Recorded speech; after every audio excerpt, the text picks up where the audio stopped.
বিসমিল্লাহির রহমানির রহিম। আসসালামু আলাইকুম ওয়া রাহমাতুল্লাহি ওয়া বারাকাতুহু। রব্বি ইশরাহ লি সাদরি ওয়া ইয়াসসির লি আমরি ওয়াহলুল উকদাতাম মিন লিসানি ইয়াফকাহু কাওলি। নাহমাদুহু ওয়া নুসাল্লি আলা রাসূলিহিল কারীম, আম্মা বা'দ। আগের ৭১তম পর্বে আমরা সিদরাতুল মুনতাহা থেকে প্রবাহিত ৪টি নদী, বায়তুল মামুরের অলৌকিক মহিমা, জিব্রাইল আলাইহিসসালামের আসল রূপ এবং সিদরাতুল মুনতাহা অতিক্রম করার পরম পবিত্র মুহূর্তগুলো আলোচনা করেছিলাম। আজ ৭২তম পর্বে আমরা আলোচনা করব সর্বপ্রথম আল্লাহর আদেশে সৃষ্ট কলম কিয়ামত পর্যন্ত যা ঘটবে তা একবারে লিখে ফেলার পরও সুউচ্চ আসমানে মহানবী সাল্লাল্লাহু আলাইহি সাল্লাম কেন কলমের লেখার খসখস শব্দ শুনলেন এবং ইসলামী আকাইদে কদর বা নিয়তির সূক্ষ্ম তাৎপর্য কী। প্রিয় দর্শক, ইসরা অল মেরাজের উপরে আমাদের ১২ পর্বের বিশেষ ধারাবাহিক আলোচনার আজ হচ্ছে ৭ম ভিডিও। গত পর্বে আমরা জেনেছিলাম সিদরাতুল মুনতাহা অতিক্রম করার পর রাসূল সাল্লাল্লাহু আলাইহি সাল্লাম এক পরম মহিমান্বিত স্তরে উপবিষ্ট হয়েছিলেন। সেই অভূতপূর্ব মুহূর্তের অনুভূতি ব্যক্ত করতে গিয়ে রাসূল সাল্লাল্লাহু আলাইহি সাল্লাম বলেছেন, আমি এমন একটি সুউচ্চ স্তরে পৌঁছলাম যেখানে আমি চিরন্তন কলম দিয়ে অনবরত লেখার খসখস শব্দ শুনতে পাচ্ছিলাম।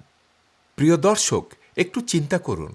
অন্য এক হাদিসে রাসূল সাল্লাল্লাহু আলাইহি সাল্লাম আমাদের জানিয়েছেন, আল্লাহ তাআলা সৃষ্টির সূচনাতেই কলমকে সৃষ্টি করে আদেশ দিয়েছিলেন, কিয়ামত পর্যন্ত যা কিছু ঘটবে তার সব কিছু লিখে ফেলো। তাহলে একটি অত্যন্ত সঙ্গত ও গভীর প্রশ্ন আমাদের মনে জেগে উঠতে পারে, আল্লাহর সেই অনাদি কলম যদি শুরুতে সব কিছু লিখে শেষ করে থাকে, তবে আসমানের সেই সুউচ্চ স্তরে পৌঁছানোর পর রাসূল সাল্লাল্লাহু আলাইহি সাল্লাম এখনও কেন কলমের লেখার শব্দ শুনতে পাচ্ছেন? এই অসীম রহস্য থেকে আমাদের মনে আরও কিছু মৌলিক প্রশ্ন তৈরি হতে পারে।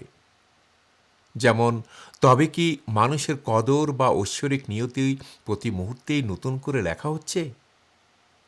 আমাদের ভাগ্য বা নিয়তি কি অনাদিকাল থেকে সম্পূর্ণ পূর্বনির্ধারিত নয়? ভাগ্য কি কখনো পরিবর্তন করা যায়?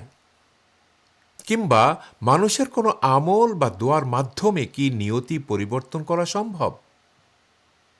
প্রিয় দর্শক, এই গভীর ও জটিল প্রশ্নগুলোর সঠিক ও প্রামাণিক উত্তর অনুধাবন করার জন্য ইসলামী ধর্মতত্ত্বে কদর বা নিয়তির মৌলিক ধারণাটি গভীরভাবে বোঝা আমাদের জন্য অত্যন্ত জরুরি।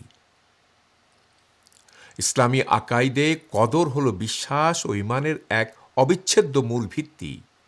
আরবি কদর শব্দটির সাধারণ অর্থ হল আল্লাহ তাআলা কর্তৃক নির্ধারিত পরম ঐশ্বরিক আদেশ, সুনির্দিষ্ট হুকুম বা পূর্ব নির্ধারণ।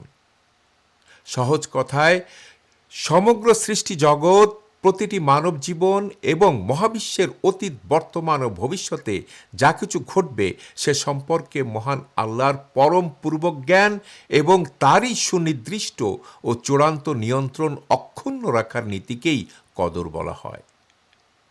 মহাবিশ্বের ক্ষুদ্রতম কণা থেকে শুরু করে সুবিশাল ছায়াপথ পর্যন্ত সর্বত্র যে মহান আল্লাহর নিরঙ্কুশ নির্দেশ ও সার্বভৌমত্ব বহাল রয়েছে, কদরের ধারণা আমাদের সেই পরম সত্যকেই স্মরণ করিয়ে দেয়। সেই সাথে আল্লাহর এই মহাজাগতিক আদেশের কাঠামোর ভিতরে মানুষের স্বাধীন ইচ্ছা ও দায়বদ্ধতার ভূমিকাটিকেও স্বীকৃতি দেয়।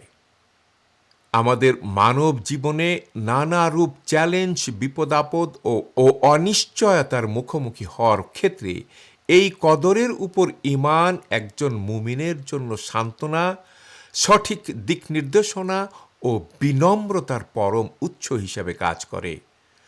কদরের উপর সঠিক বিশ্বাস মানুষকে যে কোনো কঠিন পরিস্থিতিতে ধৈর্য ধারণ করতে শেখায়, নিজের অসীম অহংকার চূর্ণ করে পরম করুণাময় আল্লাহর ইচ্ছার সামনে আত্মনিবেদন করতে শেখায়।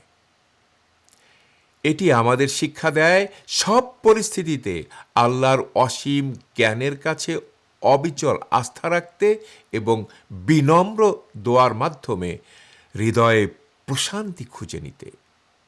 ইসলামের ধর্মতত্ত্ব ও আকাইদের বিচারে কদরের মূলত 4টি সুনির্দিষ্ট ও বুনিয়াদি গঠনকারী স্তম্ভ রয়েছে। প্রথম স্তম্ভটি হচ্ছে আল্লাহর পরিজ্ঞান বা ইলম। মহাবিশ্বে যা কিছু অতীতে ঘটেছে, যা বর্তমানে ঘটছে এবং কিয়ামত পর্যন্ত অনাগত ভবিষ্যতে যা কিছু ঘটবে সে সম্পর্কে মহান আল্লাহর জ্ঞান পরম ও পূর্ণাঙ্গ। তিনি দৃশ্য ও অদৃশ্যের সব কিছুই অনাদিকাল থেকে জানেন। দ্বিতীয় স্তম্ভটি হচ্ছে আল্লাহর লিখন বা কিতাবাহা।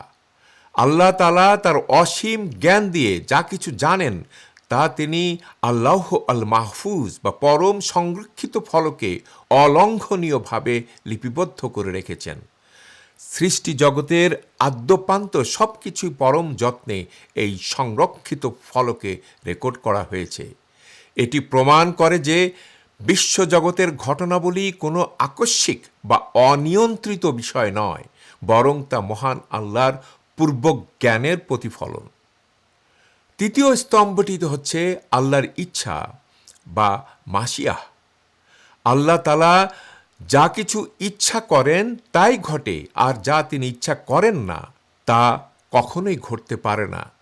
সৃষ্টি জগতের সমস্ত কর্মযজ্ঞ, মানুষের পরিণতি এবং প্রতিটি ক্ষুদ্রাতি ক্ষুদ্র ঘটনা বাস্তবায়িত হওয়ার ক্ষেত্রে মহান আল্লাহর একচ্ছত্র সার্বভৌমত্ব ও সার্বভৌম ইচ্ছার অন্তর্ভুক্ত। চতুর্থ স্তম্ভটি হচ্ছে আল্লাহর সৃষ্টি বা খালাক। আল্লাহ তাআলা তার ডিক্রি ও পরম ইচ্ছা অনুযায়ী বিশ্বজগতের সব কিছু সরাসরি সৃষ্টি করেছেন। দৃশ্যমান বা অদৃশ্য, জীবিত বা নির্জীব সব কিছুই শূন্য থেকে অস্তিত্বে আনার একমাত্র ক্ষমতার অধিকারী মহান আল্লাহ। তিনি এই মহাবিশ্বের একমাত্র চূড়ান্ত স্রষ্টা ও রক্ষাকর্তা। কদরের মৌলিক পরিচয় এবং এর বুনিয়াদি স্তম্ভগুলো সম্পর্কে একটা ধারণা পাওয়ার পর এখন আসুন আমরা জানার চেষ্টা করি আল্লাহ তাআলা কিভাবে তার সৃষ্টি জগতের জন্য নির্ধারণের কাল ও সময়সীমা অনুযায়ী কদরকে রূপ দিয়েছেন। ইসলামী আকাইদ বা কোরআন হাদিসের গভীর পর্যালোচনা থেকে জানা যায় নির্ধারণের সময় ও প্রেক্ষাপট বিবেচনায় কদরকে মোট 5টি স্তরে বা প্রকারভেদে ভাগ করা যায়। প্রথম স্তরটি হচ্ছে আল কদর আল আজালি, প্রাক শাশ্বত নিয়তি। ইসলামী ধর্মতত্ত্বে আল কদর শব্দটির অর্থ হল ঐশ্বরিক নিয়তি, আর আজালি কথাটির অর্থ হচ্ছে প্রাক শাশ্বত, যা কাল বা সময়ের শুরু হওয়ার আগে থেকেই বিদ্যমান। এই দুই শব্দকে একত্রে মেলালে আল কদর আল আজালি বলতে সেই পরম মহানিয়তিকে বোঝায় যা সমগ্র আকাশমণ্ডল, পৃথিবী ও মহাবিশ্ব সৃষ্টির বহু আগেই আল্লাহ সুবহানাহু ওয়া তাআলা তার পরম পূর্বজ্ঞানের ভিত্তিতে জারি করেছিলেন। এই ডিক্রি বা আদেশ কোনো কালের গণ্ডিতে আবদ্ধ নয়। এটি আমাদের বিশ্বাস করায় যে আল্লাহর পরম জ্ঞান, সংকল্প এবং সিদ্ধান্ত সৃষ্টির সূচনার বহু আগে থেকেই বিদ্যমান ছিল। সহিহ হাদিসের বিশুদ্ধ বর্ণনায় এসেছে মহান আল্লাহ আসমান ও জমিন সৃষ্টি করার ঠিক 50,000 বছর পূর্বে সৃষ্টির এই মহাভাগ্যের অনুচ্ছেদ লিখে রেখেছিলেন। এটি হলো সেই অনাদি ও চিরস্থায়ী লিখন যাতে কোনো দিন কোনো ধরনের পরিবর্তন ঘটে না এবং তা চিরকাল অপরিবর্তনীয় থাকে। আর এই অনাদি নিয়তি যেখানে সংরক্ষিত হয়েছে তাকেই বলা হয় আল্লাহ আল মাহফুজ বা পরম সংরক্ষিত ফলক। স্বয়ং মহান আল্লাহ পবিত্র কোরআনের সূরা আল বুরুজের 21 ও 22 নম্বর আয়াতে এর মহিমা প্রকাশ করে বলেছেন, বরং এটি এক মহিমান্বিত কোরআন যা আল্লাহ আল মাহফুজে বা সংরক্ষিত ফলকে খোদাই করা আছে। এখানে সংরক্ষিত বা মাহফুজ বলার মূল তাৎপর্যই হলো এই মূল লিপিতে বা মহাভাগ্যে কোনো পরিবর্তন বা সংশোধন ঘটে না। এটি চিরস্থায়ী ও অলঙ্ঘনীয়। দ্বিতীয় স্তরটি হচ্ছে রুহের জগতের অঙ্গীকারের কদর, মিসাকে আলাস্ত। ইসলামী আকাইদের দ্বিতীয় স্তরটি মানব ইতিহাসের সবচেয়ে প্রাচীন ও অলৌকিক ঘটনার সাথে জড়িত। আমাদের এই ভৌত মহাবিশ্ব অস্তিত্বে আসার বহু পূর্বে সকল মানবাত্মার সৃষ্টির প্রাক্কালে হজরত আদম আলাইসাল্লামের অনাগত সমস্ত বংশধরকে আল্লাহ তাআলা তার দরবারে সমবেত করেছিলেন। সেই রুহের জগতে মহান আল্লাহ প্রতিটি মানবাত্মাকে সরাসরি জিজ্ঞাসা করেছিলেন, আমি কি তোমাদের রব বা প্রতিপালক নই? তখন সমস্ত মানবাত্মা এক বাক্যে পরম আনুগত্যের সাথে সাড়া দিয়ে বলেছিল, হ্যাঁ, অবশ্যই, আমরা সবাই এর সাক্ষী দিচ্ছি। পবিত্র কোরআনের সূরা আল আরাফের 172 নম্বর আয়াতে পরম ভালোবাসায় এই মহা ঘটনাটির বিবরণ দেওয়া হয়েছে, যাকে ইসলামী ধর্মতত্ত্বে মিসাকে আলাস্ত বা আলাস্তের দিনের চুক্তি বলা হয়। এই ঐতিহাসিক চুক্তির মাধ্যমে আল্লাহ তাআলা মানব জাতির কদরে কতগুলো চিরন্তন ভিত্তি প্রতিষ্ঠা করে দেন। প্রথমত, পৃথিবীর সমস্ত মানবাত্মা সরাসরি আল্লাহকে নিজেদের একমাত্র স্রষ্টা ও পরম রব হিসাবে মেনে নেওয়ার ইতিবাচক স্বীকৃতি প্রদান করে। দ্বিতীয়ত, তারা মহান আল্লাহর নিরঙ্কুশ ও একচ্ছত্র প্রভুত্ব ও সার্বভৌমত্বকে বিন্দুমাত্র সংশয় ছাড়া মেনে নেয়। তৃতীয়ত, প্রতিটি আত্মাই আল্লাহর শাসন ও কর্তৃত্ব মেনে নিয়ে তার অনুগত হয়ে চলার দৃঢ় অঙ্গীকার প্রকাশ করে। চতুর্থত, এই চিরস্থায়ী আদেশের মাধ্যমে আল্লাহ তাআলা সমগ্র বিশ্ব জগতের উপর স্বীয় একত্ববাদ বা তাওহীদের অকাঠ্য সার্বভৌমত্ব প্রতিষ্ঠা করেন। পঞ্চমত, এর মাধ্যমেই দুনিয়ার জীবনে মানুষের নৈতিক দায়বদ্ধতা এবং জবাবদিহিতার মূল ভিত্তি রচিত হয়। ষষ্ঠত, এটি অকাঠ্য প্রমাণ হিসাবে প্রতিষ্ঠিত হয় যে মানুষ এই ধরাতলে আসার বহু আগেই পরম স্বেচ্ছায় এবং সজ্ঞানে মহান আল্লাহর নির্দেশনা ও কর্তৃত্ব গ্রহণ করে নিয়েছিল। সপ্তমত, এই চুক্তির উপর ভিত্তি করেই মানুষ যেন দুনিয়ার স্বল্পকালীন জীবনে নিজ ইচ্ছাকে আল্লাহর আদেশের সামনে সমর্পণ করে পরম আনুগত্যের সাথে বেঁচে থাকে, সেই নীতি নির্ধারিত হয়। এবং অষ্টমত, রুহের জগতে কৃত সেই আনুগত্যের চুক্তির ভিত্তি ধরেই দুনিয়ার জীবনের সৎ ও অসৎ কর্মকাণ্ডের বিচারে আখিরাতে মানুষের চিরন্তন ফলাফল নির্ধারিত হবে। প্রিয় দর্শক, তৃতীয় স্তরটি হচ্ছে আজীবন কদর। এটি হলো মানুষের পার্থিব জীবনের সূচনায় নির্ধারিত ভাগ্যলিপি। একজন মানুষ যখন মাতৃগর্ভে অলৌকিক প্রক্রিয়ায় ধীরে ধীরে বড় হতে থাকে, তখন একটি নির্দিষ্ট মুহূর্তে আল্লাহ সুবহানাহু ওয়া তাআলা একজন ফেরেশতাকে পাঠান সেই ভ্রূণের মধ্যে রূহ বা আত্মা ফুঁকে দেওয়ার জন্য। সহিহ বুখারী ও সহিহ মুসলিমের বর্ণনা এসেছে, এই সময় ফেরেশতাকে উক্ত মানব সন্তান সম্পর্কে সুনির্দিষ্ট 4টি বিষয় লিখে ফেলার আদেশ দেওয়া হয়। সেই বিষয়গুলির প্রথমটি হচ্ছে তার জীবনের আয়ুষ্কাল বা সে কতদিন বাঁচবে। দ্বিতীয়টি হচ্ছে পৃথিবীতে তার জীবনযাত্রার কর্ম আমল কেমন হবে। তৃতীয়টি হচ্ছে তার পুরো জীবনের জীবিকা ও রিজিক। এবং চতুর্থটি হচ্ছে আখেরাতে সে কি পরম সুখী এবং জান্নাতি হবে নাকি দুর্ভাগ্যবান বা জাহান্নামী হবে। তবে পরম প্রজ্ঞাময় আল্লাহর ইচ্ছায় এবং বান্দার দোয়ার বদৌলতে এই নিবন্ধনে বা লিপিতে পরিবর্তন বা সংশোধন আসতে পারে। এই পরম সত্যটি স্পষ্ট করে মহান আল্লাহ পবিত্র কোরআনের সূরা আর-রাদের 39 নম্বর আয়াতে বলেছেন, আল্লাহ যা চান তা মুছে দেন বা বাতিল করেন, আর যা চান তা নিশ্চিত ও বহাল রাখেন, আর তার কাছেই রয়েছে মূল কিতাব।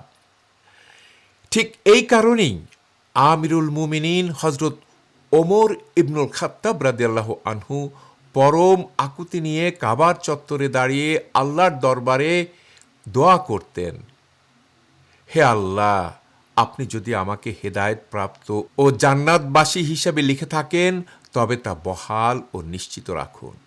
আর যদি আমাকে দুর্ভাগ্যবান বা জাহান্নামীদের তালিকায় লিখে থাকেন, তবে তা মুছে দিন, কেননা আপনি যা ইচ্ছা মুছে দেন এবং যা ইচ্ছা বহাল রাখেন। আর সমস্ত পুস্তকের মূল কেতাব আপনারই কাছে রয়েছে। তফসিরে ইবনে কাসিরে সূরা আর-রাদের ৩৯ নম্বর আয়াতের ব্যাখ্যায় এই আবেগঘন দোয়াটি বর্ণিত হয়েছে। এছাড়া এই দোয়াটি আরও অনেক বইতে উল্লেখ করা হয়েছে। চতুর্থ স্তরটি হচ্ছে বার্ষিক কদর বা লাইলাতুল কদরের সিদ্ধান্ত। কদরের চতুর্থ স্তরটি প্রতি বছর আমাদের মাঝে ফিরে আসে। প্রতি বছর পবিত্র রমজান মাসের পরম মহিমান্বিত রাত লাইলাতুল কদরে এই বার্ষিক ভাগ্যলিপি ফেরেশতাদের কাছে হস্তান্তর করা হয়। আসন্ন পুরো এক বছরে পৃথিবীতে কার জন্ম হবে, কার মৃত্যু হবে, কার রিজিক কতটুকু বাড়বে বা কমবে, কোথায় বৃষ্টি হবে কিংবা কোথায় খরা হবে, তার সার্বিক বাৎসরিক নির্দেশিকা এই রাতে চূড়ান্ত রূপ পায়। আল্লাহ সুবহানাহু ওয়া তাআলা সূরা আদ-দুখানের ২ থেকে ৪ নম্বর আয়াতে এই বরকতময় রাতের বিবরণ দিয়ে বলেছেন, সুস্পষ্ট কিতাবের শপথ, নিশ্চয়ই আমি এটি এক বরকতময় রাতে অবতীর্ণ করেছি। এই রাতে প্রতিটি প্রজ্ঞাপূর্ণ বিষয়ের ফয়সালা করা হয়। লাইলাতুল কদরের এই বিশেষ রাতে আল্লাহ তাআলা তার অসীম হিকমতে পরিবর্তনযোগ্য কদরে যে কোনো রূপান্তর ঘটাতে পারেন। তবে সেই পরিবর্তনের রহস্যময় জ্ঞান পরম স্রষ্টা আল্লাহ ছাড়া অন্য কারো জানা থাকে না। এমনকি দায়িত্বপ্রাপ্ত ফেরেশতারাও তা আগে থেকে জানতে পারেন না।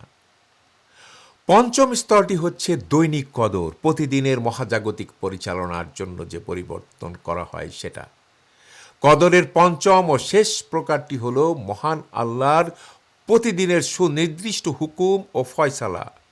মহাবিশ্বের কোটি কোটি গ্যালাক্সি থেকে শুরু করে পৃথিবীর প্রতিটি প্রান্তরে অগণিত সৃষ্টির প্রতিনিয়ত যা কিছু করছে, কারো রোগ মুক্তি দেওয়া, কাউকে বিপদ থেকে রক্ষা করা, কাউকে সম্মানিত করা কিংবা কাউকে অবনমিত করা, এই সমস্ত দৈনন্দিন সিদ্ধান্ত পরম প্রভু পরিচালনা করে চলেছেন। পবিত্র কোরআনের সূরা আর-রহমানের ২৯ নম্বর আয়াতে আল্লাহ তাআলা এই মহাসত্যের ঘোষণা দিয়ে বলেছেন, মহাকাশ ও পৃথিবীতে যা কিছু রয়েছে সবই তার কাছেই প্রার্থনা করে। তিনি প্রতিদিন নতুন নতুন মহাকর্মে নিয়োজিত থাকেন। সুবহানাল্লাহ, সুবহানাল্লাহি ওয়া বিহামদিহি, সুবহানাল্লাহিল আযীম। প্রিয় দর্শক, মাতৃগর্ভের আজীবন কদর, লাইলাতুল কদরের বার্ষিক কদর এবং প্রতিদিনের এই দৈনিক ফয়সালা সব কিছুই মহান আল্লাহর অসীম নিয়ন্ত্রণের স্পষ্ট প্রমাণ।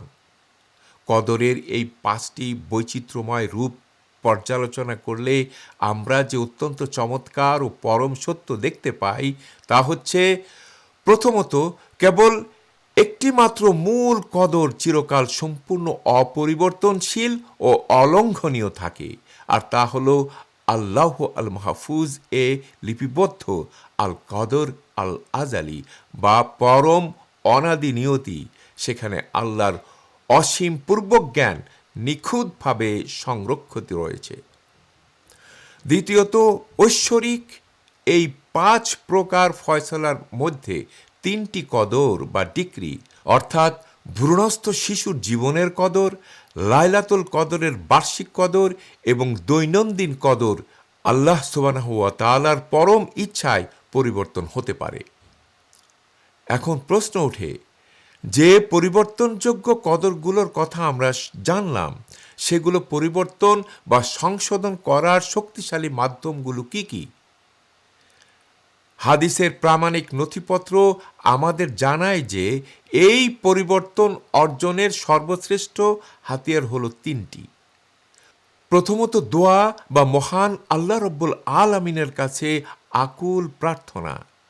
হযরত সালমান ফারসি রাদিয়াল্লাহু আনহু থেকে বর্ণিত সুনানে তিরমিজির 2139 নম্বর বিশুদ্ধ হাদিসে রাসূল সাল্লাল্লাহু আলাইহি সাল্লাম ইরশাদ করেছেন, দোয়া ছাড়া আর কোনো কিছুই ঐশ্বরিক ফয়সালা বা কদরকে প্রতিহত করতে পারে না। এবং নেক আমল ও ন্যায়পরায়ণতা ছাড়া আর কোনো কিছুই মানুষের আয়ুকে বৃদ্ধি করতে পারে না। দ্বিতীয়ত, আত্মীয়তার সম্পর্ক রক্ষা করা। সহি বুখারীর ৫৯৮৬ নম্বর হাদিস ও সহি মুসলিমের ২৫৫৭ নম্বর হাদিসে বর্ণিত হয়েছে, রাসূল সাল্লাল্লাহু আলাইহি সাল্লাম ঘোষণা করেছেন, যে ব্যক্তি চায় যে তার জীবিকা ও রিজিক প্রশস্ত করা হোক এবং তার জীবনের আয়ু বাড়িয়ে দেওয়া হোক, সে যেন তার আত্মীয়তার বন্ধন সুদৃঢ় রাখে। তৃতীয়ত, দান সাদকা ও সৎ কাজ। বান্দার আন্তরিক দান সৎকা ও নেক আমল তার জীবনের আসন্ন বিপদ আপদকে দূর করে দেয় এবং ভাগ্যলিপিতে ইতিবাচক পরিবর্তন এনে দেয়। তবে স্মরণ রাখা প্রয়োজন, পরিবর্তনযোগ্য এই কদরগুলোর ভেতরে সময়ের পরিক্রমায় কখন, কিভাবে এবং কি কি পরিবর্তন ঘটবে তার শতভাগ নিখুঁত জ্ঞান একমাত্র আল্লাহ সুবহানাহু ওয়া তাআলার কাছেই সংরক্ষিত থাকে। বান্দার দোয়া বা আমলের কারণে ভাগ্যে কি পরিবর্তন আসবে তা আগে থেকে পৃথিবীর কোনো মানুষ তো দূরের কথা, এমনকি আসমানের ফেরেশতারাও বিন্দুমাত্র টের পান না। যখনই কোনো মানুষের দোয়া ও আমলের মাধ্যমে দুনিয়াতে কোনো ঘটনা ঘটার বা পরিবর্তনের সিদ্ধান্ত কার্যকর হয়, তখনই আল্লাহর আদেশে দায়িত্বপ্রাপ্ত ফেরেশতা ও ভাগ্যলিপির কলমকে তার নতুন করে লেখার জন্য অবহিত করা হয়। আর পরম রবের হুকুম পাওয়া মাত্রই সেই কলম ফেরেশতাদের রেজিস্টার খাতায় বা সংশ্লিষ্ট পাতায় অনবরত লিখে চলে। এখানে মনে রাখা প্রয়োজন, ফেরেশতাদের কাছে থাকা পরিবর্তনযোগ্য কার্যবিবরণী খাতা এবং লাওহে মাহফুজে রক্ষিত ফলক এক নয়। ফেরেশতাদের খাতায় দোয়া ও আমলের মাধ্যমে আপাত পরিবর্তন দেখা গেলেও মহান আল্লাহর মূল সংরক্ষিত ফলক বা লাওহে মাহফুজে অনাদিকাল থেকেই সব কিছুর চূড়ান্ত রেকর্ড অলঙ্ঘনীয় হয়ে বিদ্যমান থাকে। প্রিয় দর্শক, এখন আসুন আমরা পর্বের শুরুর সেই পরম রহস্যময় প্রশ্নের উত্তরটি মিলিয়ে নিই। রাসূলুল্লাহ সাল্লাল্লাহু আলাইহি সাল্লাম মেরাজের রজনীতে যখন সিদরাতুল মুনতাহা অতিক্রম করছিলেন, তখন তিনি কলমের লেখার খসখস শব্দ শুনতে পেয়েছিলেন। সেই পরিপ্রেক্ষিতে প্রশ্নটি ছিল, যদি আসমান জমিন সৃষ্টির 50,000 বছর আগেই সৃষ্টি জগতের সকল ঘটনার বিস্তারিত বিবরণ লেখা শেষ হয়ে গিয়ে থাকে, তবে মিরাজের রাত্রে সেই কলম কি লিখছিল? মুহাদ্দিস ও তাফসীরকারগণ এর চমৎকার ও যৌক্তিক ব্যাখ্যা দিয়ে বলেন, লাওহে মাহফুজে সৃষ্টির মূল কিতাব লেখা সম্পন্ন হলেও প্রতিদিন বান্দা যে দোয়া করে, যে দান সদকা করে, আত্মীয়তার বন্ধন রক্ষা করে কিংবা তওবা করে, তার ফলে মহান আল্লাহর আদেশে দায়িত্বপ্রাপ্ত ফেরেশতাগণ সেই সাময়িক বা পরিবর্তনযোগ্য কদরের খাতায় ক্রমাগত তা আপডেট করতে থাকেন। মেরাজের রাতে বিশ্বনবী হযরত মুহাম্মদ সাল্লাল্লাহু আলাইহি সাল্লাম নিজ কানে কলমের যে অলৌকিক শব্দ শুনেছিলেন, তা ছিল মহান আল্লাহর দৈনন্দিন সিদ্ধান্ত কার্যকর করার সেই ধারাবাহিক প্রক্রিয়ারই সুমহান বহিঃপ্রকাশ। সুবহানাল্লাহ। অতএব প্রিয় দর্শক, হতাশ না হয়ে আমাদের উচিত দোয়ার মাধ্যমে, তাওবার মাধ্যমে এবং সৎ কাজের মাধ্যমে নিজেদের ভাগ্যকে সুন্দর থেকে সুন্দরতর করার নিরন্তর প্রচেষ্টা চালিয়ে যাওয়া। আজ এ পর্যন্তই। ওয়া আখিরু দাওয়ানা আনিল হামদুলিল্লাহি রাব্বিল আলামিন। পরবর্তী ৭৩তম পর্বে আমরা আলোচনা করব মহান আল্লাহর সাথে অভূতপূর্ব ঐশ্বরিক সাক্ষাৎকারের পর নামার সময় সপ্তম আসমান অতিক্রম করে ষষ্ঠ আসমানে হযরত মূসা আলাইহিস সালামের সাথে সাক্ষাৎকার ও সালাত কমানোর পরামর্শ লাভের রোমাঞ্চকর ঘটনা। এখন আমি বিনয়ের সাথে আপনাকে এই সিরাতের সাথে সংযুক্ত হওয়ার জন্য অনুরোধ করছি। এই বরকতময় উদ্যোগে আমাদের সাথে যোগ দিন। আপনিও এই সিরাত সিরিজটি অন্যদের সাথে শেয়ার করার মাধ্যমে একটি সাদাকায়ে জারিয়ার উৎস তৈরি করতে পারেন। চ্যানেলটি সাবস্ক্রাইব করুন, নোটিফিকেশন বেলটি চেপে রাখুন যাতে কোনো পর্ব মিস না হয়, আর এই ভিডিওটি আপনার প্রিয়জনদের মাঝে ছড়িয়ে দিন। আল্লাহ আমাদের সকলকে রাসূল সাল্লাল্লাহু আলাইহি সাল্লামের সিরা থেকে আলো নিয়ে পথ চলার তৌফিক দিন। আমিন। জাযাকুমুল্লাহু খায়রান। আসসালামু আলাইকুম ওয়া রাহমাতুল্লাহি ওয়া বারাকাতুহু।